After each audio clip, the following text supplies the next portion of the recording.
You think you're better than me, human? The voice of the alien sister, Celine, echoed through the vast hall. Ethan Miller, bruised, exhausted, and fighting for survival, stood tall before them. 3 alien princesses, each more beautiful and powerful than he could ever imagine, stared him down with a mix of disgust and amusement. They had mocked him ever since he landed on their planet, thinking him weak, a mere human among gods. But what they didn't know was that Ethan wasn't just any man. He was a soldier, trained to survive no matter the odds. Standing before him was not only a test of his strength, but a challenge to his very pride. "What will you do, Earthling?" "Beg for mercy." Lyra, the second sister, taunted, her eyes gleaming with a cruel light. Ethan held his ground, his chest rising and falling with the weight of his breath. He knew he had to prove himself. He couldn't let them see fear. Not now. Not ever. Just as the tension thickened, the towering doors to the throne room opened with a loud crash, and a figure stepped inside. The king, Lysandros, ruler of the Tan Dominion, walked forward with the air of someone who commanded the universe itself. His sharp red eyes fixed on Ethan, then turned to the 3 sisters. The sisters fell silent. "You have mocked him enough," the king's voice rumbled like thunder. "Now, you will marry him." Ethan's heart skipped a beat. He could hear the sisters' shocked gasps, their mocking expressions faltering. The king's command was not a suggestion, it was a decree. The 3 princesses exchanged nervous glances, their earlier arrogance slipping away. Ethan, still recovering from his ordeal, suddenly felt the weight of the moment crash over him. A human, forced to marry alien royalty? The idea seemed absurd, yet the king's will could not be defied. Celine, the eldest sister, looked at him with disdain, but it was clear the situation was no longer something they could control. "You'll regret this," Celine hissed under her breath, her pride refusing to accept the command. "We will never marry this human." But Ethan's eyes never wavered. He had already fought battles that felt impossible. This was just another war, one he would win. The king's eyes gleamed with authority. "You will obey. I have spoken." Ethan's chest swelled with an unfamiliar sense of power. These alien princesses, once laughing at his expense, would now have to accept him as their equal. What would happen next? Would they resist? Or would the human, in all his weakness, prove himself to be more than a match for their royal pride? The tension was unbearable. And yet, Ethan stood ready, knowing one thing for sure. This was only the beginning. Ethan stood there, feeling the weight of the king's decree like a boulder pressing against his chest. The princesses, once so confident, now exchanged nervous glances, their earlier arrogance replaced by hesitation. Celine, the eldest, narrowed her eyes, clearly fighting to regain control. "This isn't over," she muttered under her breath, but the king's presence silenced her.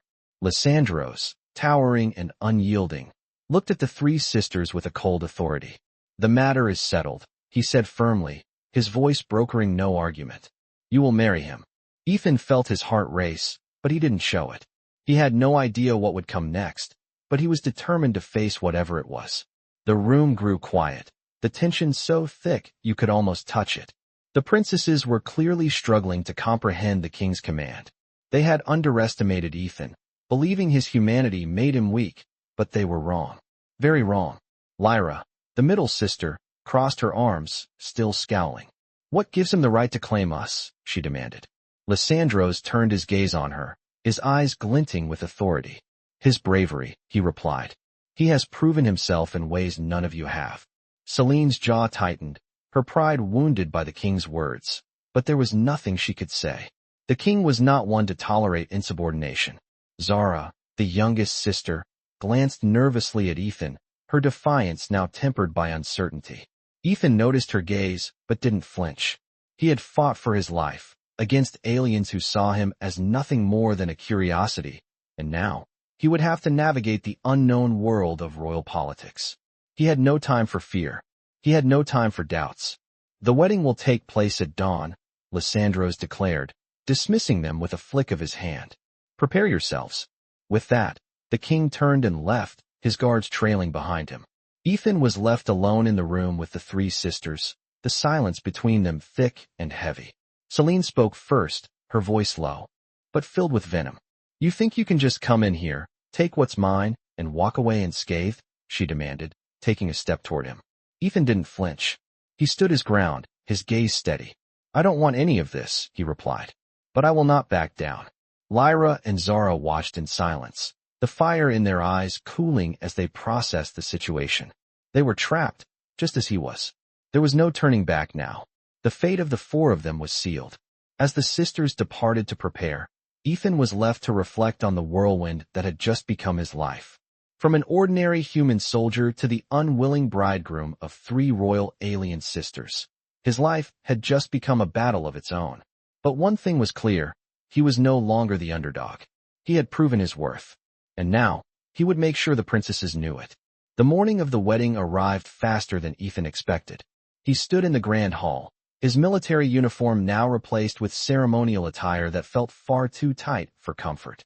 The air was thick with tension as servants rushed around, preparing for the royal ceremony. Ethan had barely slept the night before, his mind racing with thoughts of what was to come. The sisters had not spoken to him since the king's command, and he couldn't help but wonder what they were thinking. Were they still plotting against him? Were they planning to defy the king's decree? He didn't know, but he had little time to figure it out. As the last of the guests filed in, Ethan stood tall, reminding himself that this was not his choice, but he would play his part.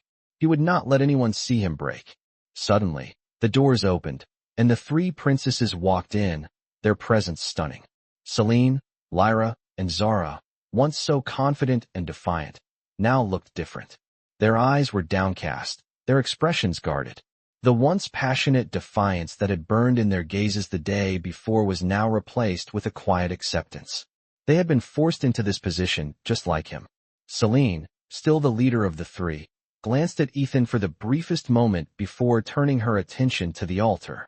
Ethan noticed the brief flicker of emotion in her eyes, a mixture of anger and something else he couldn't quite place. Perhaps it was fear. Lyra, the middle sister, walked with a rigid posture, her face stern and unreadable. Zara, the youngest, seemed the most vulnerable, her steps slow as if she were walking toward her own execution. The three of them, beautiful and powerful, were now bound by fate to a human they had once considered beneath them. As the ceremony began, Ethan stood at the altar, trying to remain composed. He could hear the murmurs of the guests, the whispers that traveled through the air like a storm. He could feel the weight of their judgment pressing down on him, but he refused to let it show. The king's voice rang out, a deep and commanding tone that left no room for doubt. Today, these three royal sisters will join in marriage with the human Ethan Miller, a symbol of our unity and strength. The sisters stood still, their faces a mix of resignation and something darker. Ethan's gaze flicked from one sister to the next, but none of them met his eyes. It was clear they were not happy with the king's decision. Selene, Lyra, and Zara, once so full of pride and arrogance, were now forced into this union. They had to marry a human, a species they had so often mocked, a species they had believed to be weak. And yet here they were, bound by the will of the king. As the ceremony continued, Ethan couldn't shake the feeling that this was just the beginning. Whatever lay ahead, he knew that it wouldn't be easy. The sisters had their pride, and he had his own. But now, they were connected in a way that neither side could ignore. The king had made his choice. And Ethan? He was determined to prove that he was more than just a pawn in their royal game. The days following the wedding were nothing short of a whirlwind. Ethan found himself in a world he barely understood, surrounded by royal customs and expectations that felt alien to him in every way.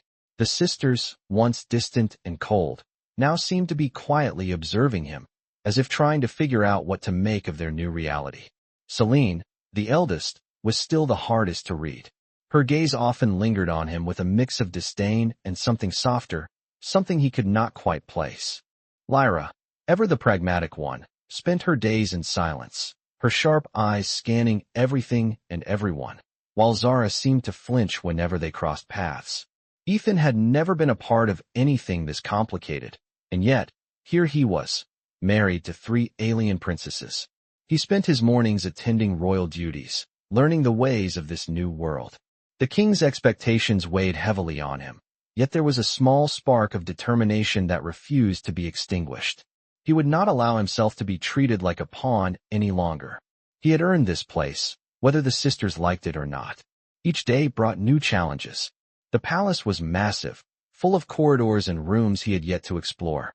Despite his position, he was still treated with suspicion by the royal staff, as if he were nothing more than an outsider who did not belong.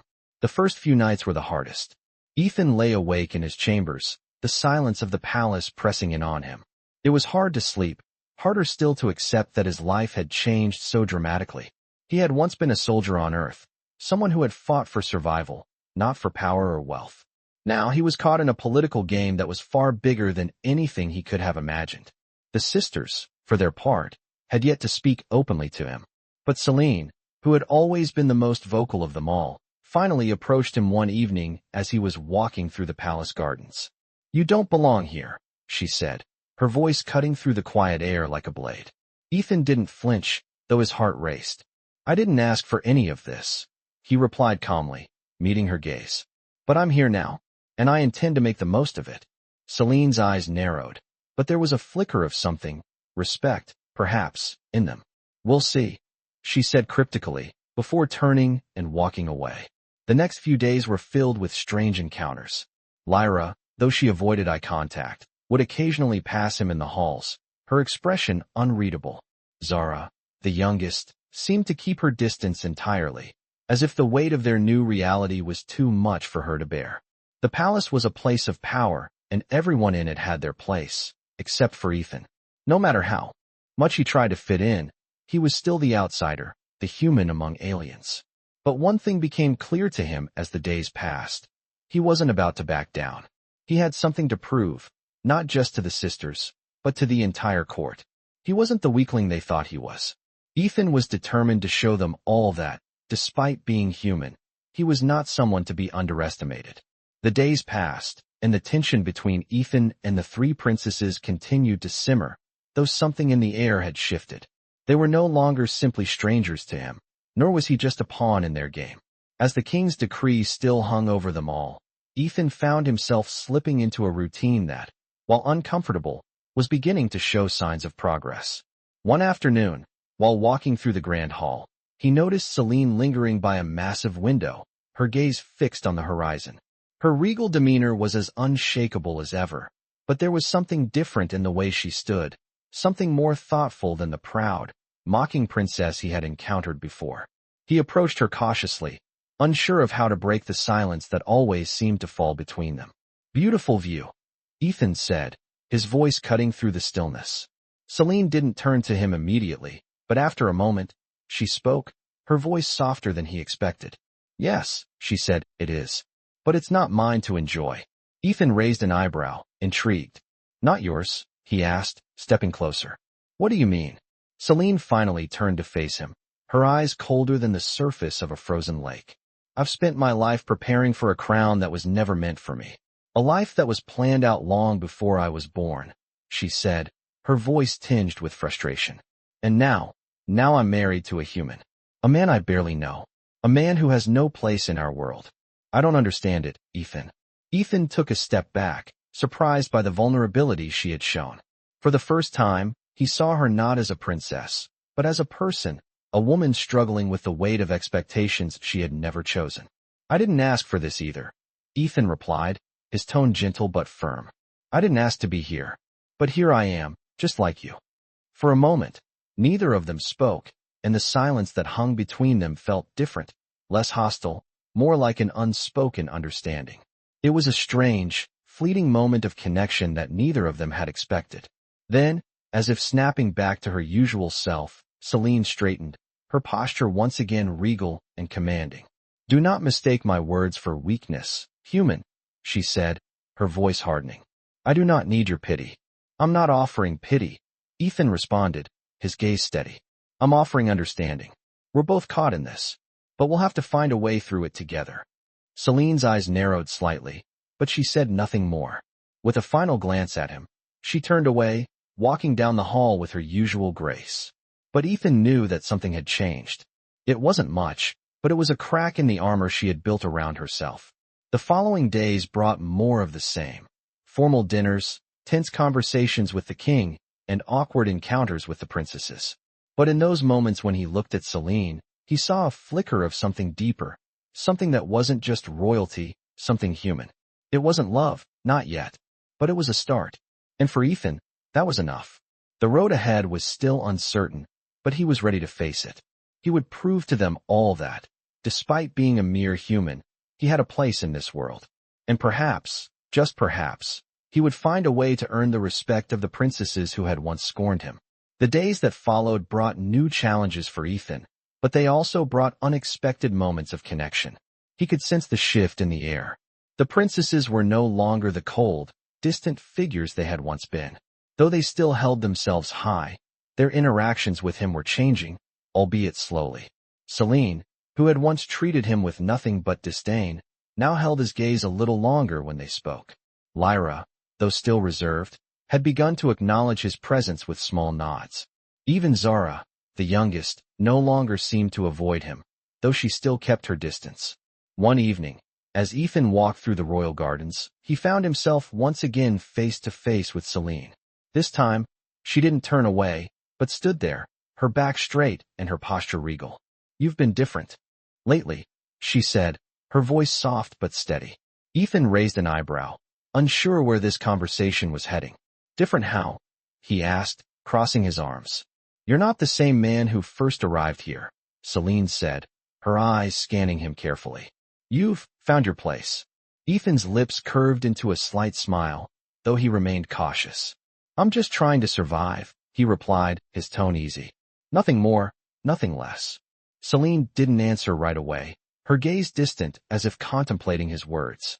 Finally, she spoke again, but this time her voice carried a hint of something softer, almost reluctant.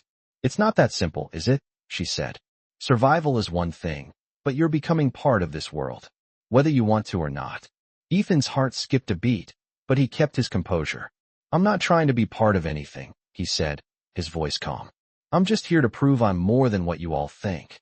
Selene looked at him then, truly looked at him, and for the first time, Ethan saw something more than the pride and aloofness that usually clouded her features.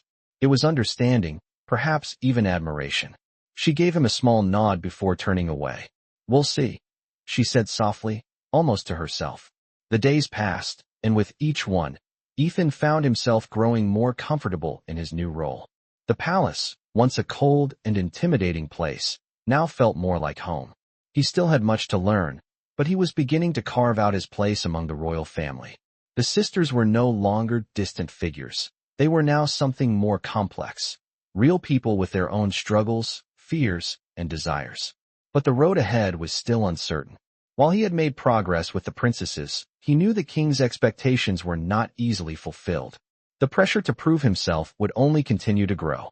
One evening, while walking through the royal halls, Ethan found himself standing before a grand mirror, his reflection staring back at him.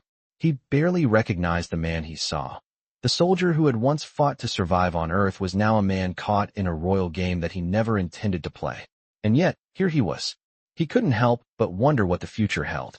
Would he continue to fight for respect, or would he eventually be swallowed up by this world that seemed so foreign to him? The question lingered in his mind as he stood there, staring at his reflection, wondering what kind of man he would become. But one thing was certain. No matter what happened, he would not back down. He had earned his place in this world, and he would continue to fight for it, no matter the cost. The days blurred together, each one passing with its own set of challenges and strange moments of clarity. Ethan had settled into a rhythm, and though he was still very much an outsider, something had shifted. The royal halls that once felt suffocating were now just a part of his daily life. He had started to realize that this place, with all its splendor and expectation, was a stage he had to learn how to perform on.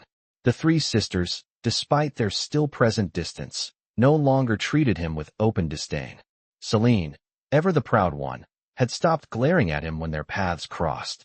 Lyra, the quiet one, had begun to exchange polite words with him during meals, and even Zara had stopped looking at him as if he were some sort of oddity. One evening, as he stood in the palace gardens, watching the twin moons rise in the sky, he was joined by Lyra. She said nothing at first, simply standing next to him, her eyes on the horizon. Ethan had gotten used to these silent encounters with her. "It's a beautiful view," she finally said, breaking the silence. Yes, it is, he replied, keeping his voice steady. He hadn't expected her to speak to him, but somehow, it felt comfortable. You don't belong here, Lyra said after a long pause, her tone softer than usual. Ethan didn't flinch. I know, he said, his gaze still fixed on the distant moons. I'm not sure I belong anywhere, but here I am. For a moment, neither of them spoke, the quiet hum of the palace grounds filling the air. Then, Lyra turned to him, her eyes scanning his face. You've changed, she said simply. Ethan raised an eyebrow, wondering what she meant by that. Changed how, he asked. Lyra hesitated, as if choosing her words carefully. You're not the same human I first met, she said. You're stronger, more determined, more than I thought you were. Ethan didn't know how to respond to that. He had spent so much of his life proving himself, surviving against the odds, that he never stopped to consider how others saw him. Maybe I'm just trying to survive, he said, looking at her. Trying to prove I'm more than what you all think. Lyra didn't say anything more, but her gaze softened, and for the first time, Ethan felt like she truly saw him, not as a human in a strange place, but as someone who had earned his position here. After that, the tension between them seemed to lift. Their conversations became less about politics and more about their shared struggles. It wasn't friendship, not yet, but it was a beginning. The palace, with its opulence and grandeur, no longer felt like a prison. Ethan knew he had a long way to go, that the sisters were still not fully on his side, and that the king's watchful eye would never let him forget his place. But for the first time since he arrived, he felt like he might actually find a way to navigate this foreign world on his own terms. The next day, as he walked through the palace halls, Selene stopped him, her expression unreadable. You've been quiet lately, she observed, her voice cool, but not unkind. Ethan stopped, meeting her gaze.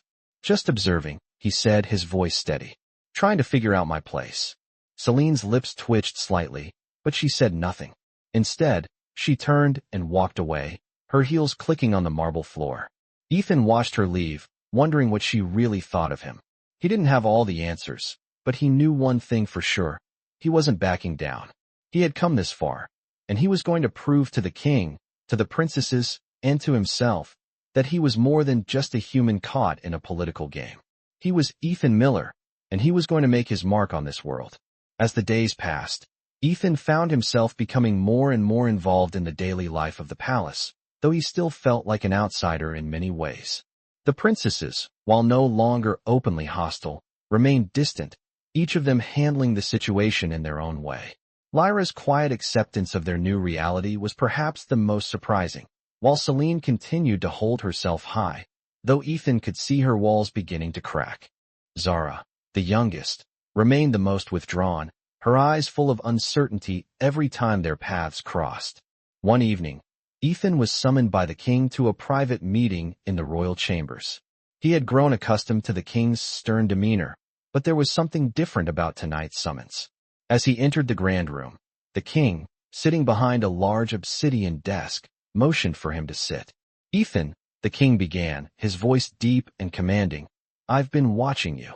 Ethan straightened in his chair, unsure of what to expect. You've made an impression, despite being a human. The king's words weren't unkind, but they weren't warm either. But I'm still not convinced you're worthy of the trust I've placed in you. Ethan's heart skipped a beat. He had known the king's approval was never guaranteed, but hearing it so bluntly stung. What more do you want from me? Ethan asked, his voice steady despite the growing tension. The king didn't answer right away, instead tapping his fingers on the desk. I need to see that you can handle the responsibility, the king said at last. You're not just married to the princesses. You're a symbol now. You represent humanity's place in this alliance. Do not fail us. Ethan nodded, the weight of the king's words settling heavily on his shoulders. I won't fail, he said, though doubt not at him. He had already proven himself once, but this was different. The stakes had never been higher. The meeting ended shortly after, and Ethan left the king's chambers, his mind racing. As he walked through the palace halls, he found himself thinking about his place here, not just as a husband to the princesses, but as someone with the potential to shape the future of their world. The pressure was immense, but it also stirred something in him. He wasn't just here to survive anymore. He was here to make a difference. The next few days were filled with formal gatherings and diplomatic meetings, many of them uncomfortable for Ethan. He was constantly reminded of how much he still had to learn about this world, about the politics and the complex web of relationships that held it all together. But he was determined. He had come this far, and he wasn't about to let anyone push him aside. One afternoon, he found himself in the Grand Library, sifting through ancient texts about the history of the royal family and the alliances between the various planets. As he read, he realized just how much was at stake, not just for him, but for humanity as a whole. The king's trust wasn't something he could take lightly. As Ethan closed the book and stood up, he felt a renewed sense of purpose. He wasn't just a soldier anymore. He was a part of something far greater, and he would prove that a human could stand on equal ground with these powerful beings. He wasn't going to fail. Not now, not ever. The path ahead was uncertain, but Ethan knew one thing for sure. He would find his place in this world, no matter what it took. The weeks that followed brought new challenges, and Ethan found himself increasingly entrenched in the delicate web of politics and royal intrigue that surrounded him. While the princesses had become less distant, their interactions remained guarded. There were moments of understanding, brief glimmers where it seemed they might accept him, but those moments were fleeting, quickly replaced by the rigid formality of their royal duties. Yet, Ethan was determined to navigate this world on his own terms. He had already proved his strength and resilience, but now he had to prove his worth in the realm of diplomacy and strategy. The king, though still distant, had begun to rely on him more, throwing him into discussions about future alliances and matters of state. The pressure was mounting, but Ethan was no longer the same man who had first arrived at the palace. He had grown in ways he hadn't expected, not just as a man, but as a leader, someone capable of understanding the intricacies of politics and royal expectations. One evening, as he sat with the king in the royal chambers, discussing the terms of a new alliance with a neighboring planet, the king paused and looked at him with a measure of approval. "You've come a long way, human," the king said, his voice steady and measured. "I never thought I'd see the day where a human would sit at this table as an equal. But you've proven yourself." Ethan didn't know how to respond to that, but he felt a strange sense of pride swell in his chest. He had earned the king's respect, and that meant something. Yet, despite the praise, there was still much to prove. "You've earned my trust," the king continued, his tone softer now. "But remember, this is just the beginning. There are many who will not accept a human in this position, no matter what you do. You must be prepared for the challenges ahead." Ethan nodded, the weight of the king's words settling in. He had known that his path would not be easy, but hearing it so plainly made the stakes feel even higher. The next day, as Ethan walked through the palace halls, he was greeted by Celine, who had taken to observing him from afar more than ever. There was something different in her gaze now, something that had softened over time. "You've done well," she said quietly, her voice carrying more weight than it ever had before. "But remember, this world is full of people who will try to tear you down. Don't let them." Ethan met her gaze, surprised by the sincerity in her words. "I won't," he replied, his voice steady. "I've come too far to back down now." Celine's eyes lingered on him for a moment longer before she nodded, turning away to continue with her royal duties. As the days passed, the atmosphere in the palace shifted. There was a newfound respect for Ethan, not just from the king, but from the royal court as well. Yet, there was still much to be done. He had earned his place, but the road ahead remained uncertain. Still, Ethan was no longer the outsider he had once been. He had become a part of something much bigger than himself, and he would not let anything or anyone take that away from him. The future of humanity, of this alliance, and his own future were intertwined now, and he would fight to ensure that they all succeeded.